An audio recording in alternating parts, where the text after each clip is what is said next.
Before we begin, viewer discretion is strongly advised. The following is for educational and entertainment purposes. Only this is the verbatim federal courtroom testimony of the Sean Diddy Combs trial, as reported by Inner City Press.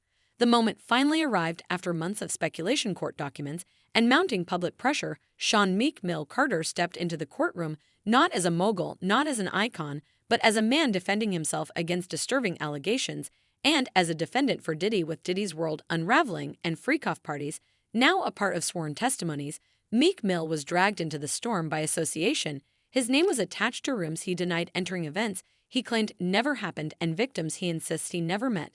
But how would he defend himself in front of the jury, the media, and the culture? What would he say when the whole world was watching? This is the moment. Meek Mill testified. The courtroom had just settled after a long morning of legal back and forths. The prosecution was preparing to reintroduce evidence linked to Cassie Ventura's testimony. Diddy's lawyers shuffled papers, half bored and overly confident. That's when the doors opened, not quietly, not with warning, but deliberately, the way you walk into a room knowing the truth is finally about to catch up with the people who've been trying to outrun it. Meek Mill entered wearing a midnight navy suit tailored so sharply it might as well have been armor. He didn't look left, he didn't nod, no entourage, no Beyonce, no Rock Nation team. Just him, a living legend, stepping into a courtroom that hadn't expected to see him. Not like this, not on the witness list, not under oath. Gasps filled the room. The gallery stood halfway in reflex. One journalist dropped her pen. Cassie Ventura, seated behind the prosecution, leaned in to whisper to her attorney. Even the judge raised her brows slightly. Did he turned toward the entrance and didn't blink, his eyes locked onto Meek Mill like he was watching a ghost he buried 20 years ago rise from the dirt. This wasn't planned, not by the press, not by the public. Meek Mill had requested a sealed session for his statement, but the court overruled it. Transparency, that was the ruling, and now Meek Mill was about to give the performance of his life, not with lyrics, but with memory. He took the stand, he swore his oath, and the courtroom filled with federal prosecutors, entertainment journalists, and attorneys who once negotiated million-dollar deals at brunch tables leaned forward like they were listening to the first verse of a track they weren't supposed to hear. His voice calm, controlled, but tight, like a rope pulled in both directions. I want to make it clear, he began. I came here because silence ain't an option no more. And with that sentence, everything changed. Because when Sean Carter speaks, not the mogul, not the rapper, not the billionaire businessman, but the man behind it all, it's not just a testimony, it's a reckoning. Meek Mill didn't waste time. He didn't come with denial as his opening weapon. He came with context, and that was even more dangerous. Yes, I was invited to Diddy's events. Yes, I attended, but let me be clear, what I saw and what I was told were two very different realities. He said those words carefully, deliberately. His lawyers sat stiff. The defense looked confused. Was this helping them? Was he flipping? The answer would come slowly, piece by piece, as Meek Mill told the courts something nobody expected. I saw the setups, the NDAs, the confiscated phones, the back rooms with curtains. I never went in those rooms. I never signed those papers. But I knew. He paused. I knew something wasn't right. That sentence broke the courtroom wide open, because it wasn't just an admittance of being present. It was an admittance of witnessing the mechanics of the machine. Diddy allegedly built a machine that Cassie, Don, Richard, and others had described in excruciating detail. Meek Mill turned toward the jury. You see, in this industry, there are parties, and then there are parties, and the ones I was at, the ones I started walking away from, those weren't parties anymore. They were systems-designed experiences, the kind that aren't about fun, they're about power-controlled. The prosecution asked, did you ever witness anything criminal? Meek Mill hesitated. Number, not directly, but I saw enough to know I shouldn't be there. He described one event in 2015, a party in Miami, supposedly for Christian Commons' birthday, where he says things got strange. They had masks. He said, like real masks. One man walked past me in leather with nothing but high heels on. People laughed. I didn't, because I knew that man looked scared. Meek Mill said he left early that night. He said he called a driver and didn't wait for the scheduled car service because I didn't want my name attached to whatever that was. Then the prosecution dropped the photo, a leaked image, blurry but authenticated, of Meek Mill, Diddy, LeBron James, and Beyonce in a room with a man in a latex mask kneeling on a velvet pillow. Meek Mill looked at it in silence. I saw that moment. He said, I was told it was performance art. I didn't laugh. I didn't stay. He looked at Diddy. You knew people trusted you. You used that. For the first time, Diddy's jaw dropped. Then came the part that turned Meek Mill's testimony from damage control to destruction. He told the court about a private conversation he had with Diddy in late 2018, just after whispers of investigations started circulating in the industry. According to Meek Mill, Diddy called him to get ahead of something. He told me "They're coming for me, you got to be careful who you stand next to." Meek Mill said he asked Diddy point blank, "Did you do anything I can't come back from?" And Diddy allegedly responded, "It's just parties. Meek Mill just experiences. Nobody gets hurt unless they want to."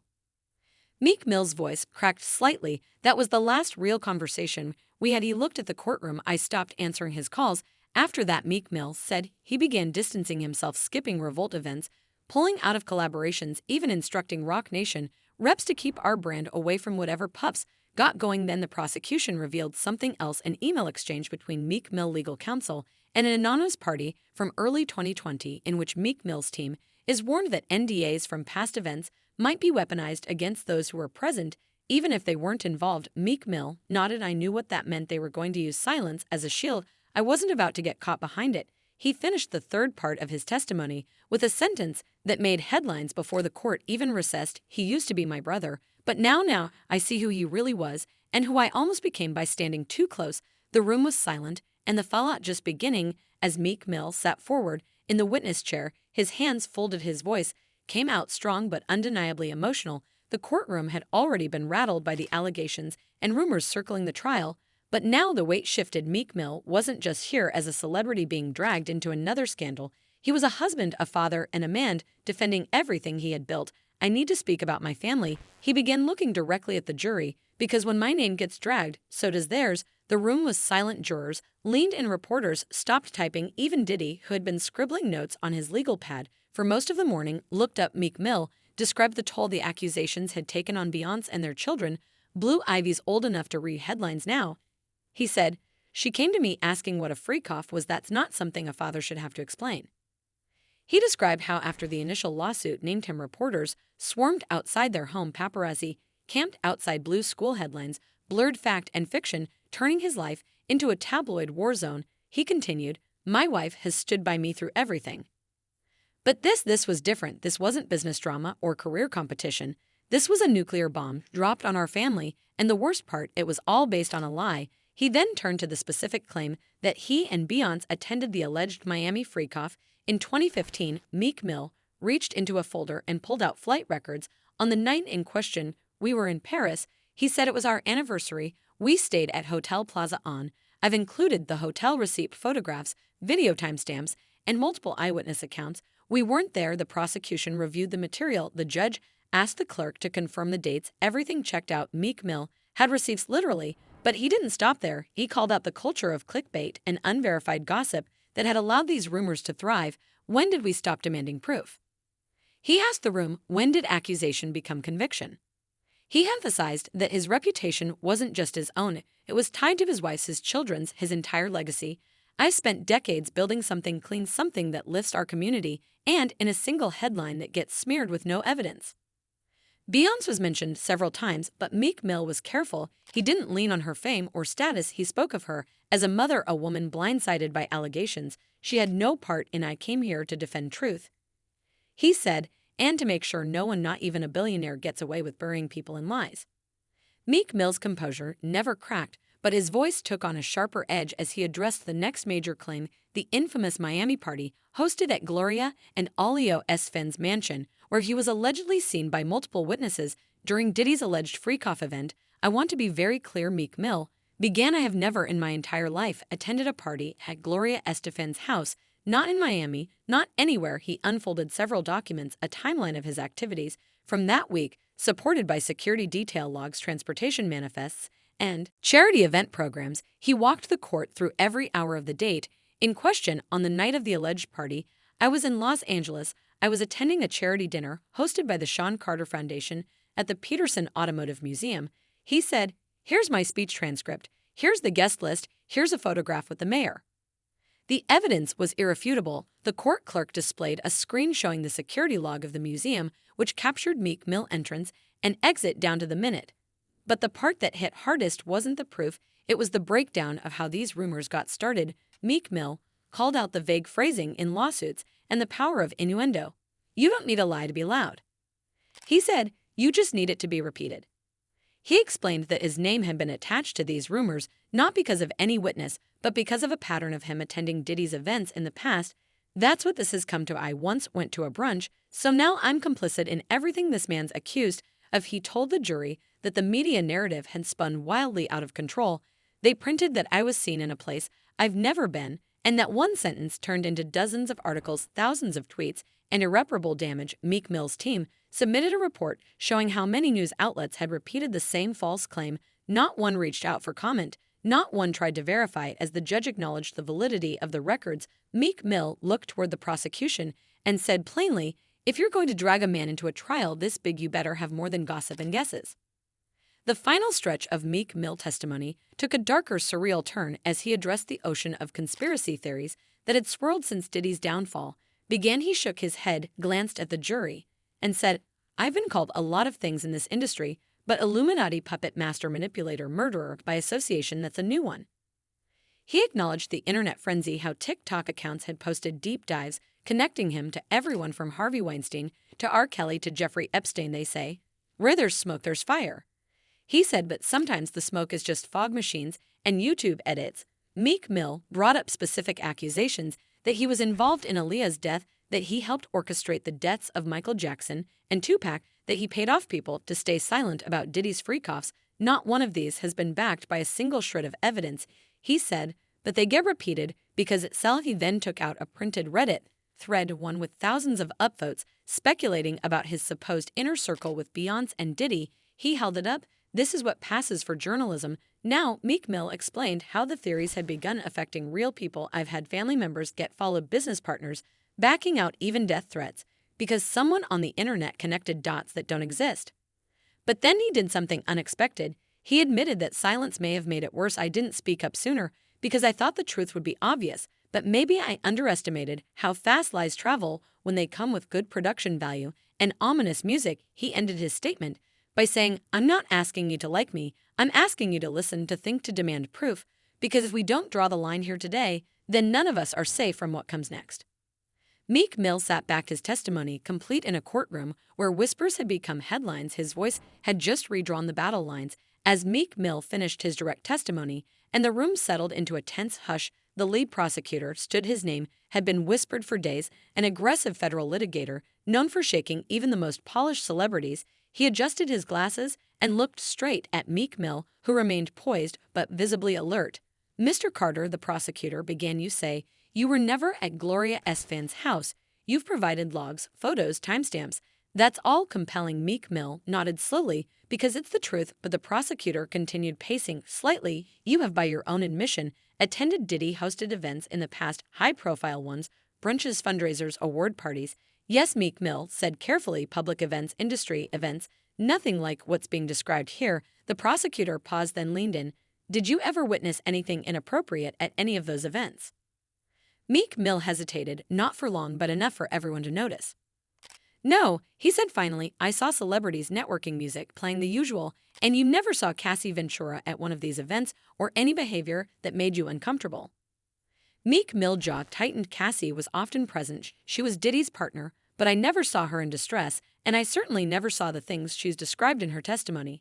The prosecutor shifted gears. "So when you hear now what she's claimed about coercion, about abuse, about the so-called freak-offs, you're saying you're completely blindsided."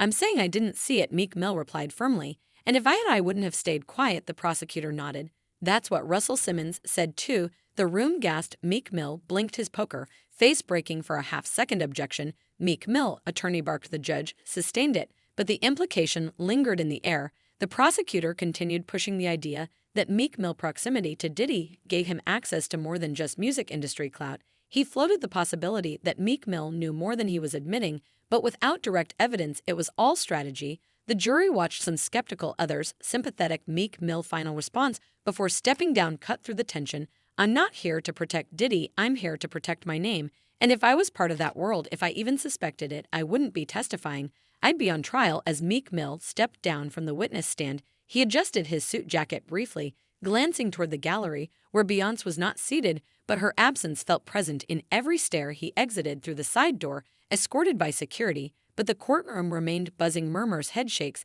and gasps, some in disbelief, others in vindication. Reporters in the gallery exchanged frantic texts and notes. Social media was already erupting. Headlines flashed. "Meek Mill breaks silence. Under oath, Meek Mill versus prosecution." Meek Mill defends Beyonce and family from Diddy ties. There was no waiting for a verdict. The internet had already rendered one, but inside the room, something more complicated was unfolding. The jury remained unreadable. Juror 4, a middle-aged black woman in a beige pantsuit, scribbled steadily in her notepad. Juror 9, a young man with a military haircut, stared at the empty witness chair long after Meek Mill had left it. And the alternate juror, he bit his pen cap in silence. Eyebrows furrowed. One spectator, a former bad boy intern, was caught by the sketch artist wiping tears from her eyes. She told a reporter during recess, "He talked like he didn't know, but we saw him at those events. Maybe he didn't see what we saw, or maybe he just looked away." Cassie Ventura remained stone-faced, seated at her attorney's table. She didn't react during Meek Mill testimony, but when his voice cracked mentioning Blue Ivy, she briefly looked up, not with empathy, more like a question. Was he protecting his family or protecting himself? Even did he stoic throughout much of the trial, showed signs of twitching. He tapped his pen faster. His eyes scanned the room. Meek Mill denials had hit him too, not as a betrayal, but as a signal. The ship was sinking, and everyone was trying to find a lifeboat. The judge called a short recess, and as the room emptied into the hallway, voices clashed. Some were Team Meek Mill. He showed receipts. He came clean. What more do you want? Others weren't buying it. He's just saving face. He's been part of the system forever. And in the middle stood the truth. Nobody really knew, but everybody had an opinion. Back at Rock Nation headquarters, the mood was tense. Meek Mill team had released no official statement post-testimony. His attorney, Alex Spiro, offered only a brief quote outside the courthouse. Mr. Carter testified truthfully and courageously. We stand by his integrity. But the world wasn't waiting for legal summaries. Within 12 hours, every major outlet, from TMZ to the New York Times, had dissected his testimony. Some praised his transparency, others called it calculated damage control.